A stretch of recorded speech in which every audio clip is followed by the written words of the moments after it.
Dulu saya tuh nggak tahu kalau saya ini pernah ada alergi. Saya masuk rumah sakit terus ditanyalah sama dokternya ada alergi nggak? Oh saya kan nggak tahu. Saya cobain masuk ke disuntik kalau itu terus bengkak. Nah akhirnya di situ saya tahu saya alergi. Udah terus-terusan ya.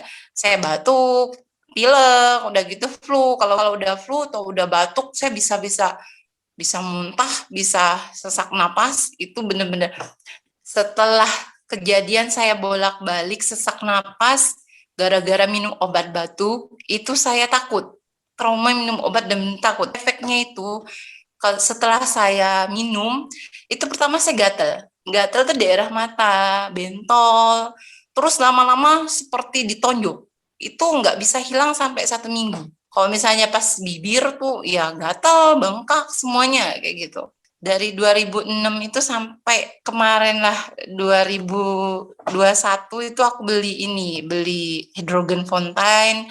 Alhamdulillah minimal itu sangat membantu saya karena sebulan yang lalu itu saya pernah batuk, terus batuk itu gara-gara saya makan gorengan, memicu saya sampai sesak napas.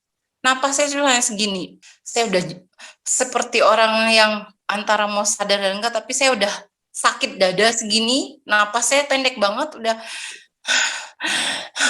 saya nggak tahu, nggak bisa mikir karena saya memang benar-benar minum obat. Pikiran gini, karena saya biasa kalau batuk sedikit, itu saya hilangnya hilang dengan sendirinya kalau saya inhalasi. Langsung saya sesak napas itu saya langsung ambil botol, saya pasang inhalasi, cuman nungguin mungkin nggak nyampe 30 menit deh saya pakai ini. Ini bukan untuk promosi atau apa, enggak. Itu bener-bener buat kesehatan saya, memang saya ngerasain beda banget.